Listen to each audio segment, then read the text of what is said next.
దేనికి లొంగని పరమేశ్వరుడు, ఏ కానుకలకి లొంగనవాడు కన్నీళ్లు పెట్టుకుంటే లొంగుతాడమ్మా. పరమేశ్వరుడు కళ్యాణ గుణ సంపన్నుడు. భగవంతునికి గుణాలేమిటి అని మీరు ఎవరైనా పండితులను అడిగితే నిర్గుణుడండి, నిరాకారుడండి, ఏ గుణం ఉందని చెప్తూ ఉంటారు.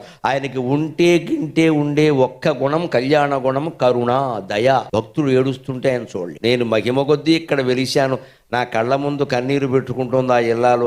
ఆ దుఃఖాన్ని తీర్చకపోతే నేనెందుకు ఇక్కడ? అమ్మవారి దగ్గర ఏడిచానని ఒక శివుడిని ఒక గిల్లు గెలుతుంది, మొత్తం తిరుగులేదు. ఇంకంత ఆడవాళ్ళు ఏడుతున్నారు, పట్టించుకోవే అంటుంది, అంతే, మొత్తం పట్టించుకుంటాడు. మన ఇళ్లలో కూడా మీరు గమనించండి, తండ్రి ఒక్కోసారి మొండిగా బండగా మాట్లాడతాడు. వా అదవా నీ చదువు దండగా, నీకు మళ్ళీ ఇదోటి అంటాడు. అదే తల్లి ఏముంటుంది, మనం ఎలాగో చదువుకోలేదు, ఆడు చదువుకోతే ఇచ్చేయండి. తల్లి ప్రేమ తల్లి ప్రేమ. అందుకని అమ్మవారికి ప్రేమ ఎక్కువ. మనమే ఆవిడ ముందు కన్నీళ్లు పెట్టుకుందనుకో ఆవిడ కరిగిపోతుందాం. తప్పు చేసినా సరే మొహమాటం లేకుండా చెబుతాం, ఏం బాధపడక్క. నిజం ఒప్పుకుంటున్నాం కదా, మనమే కప్పిపుచ్చుకోవట్లేదు, అహంకరించలేదు. తప్పు చేశానమ్మా కానీ ఈ దుఃఖం నేను భరించి అంటే తీరుస్తుంది.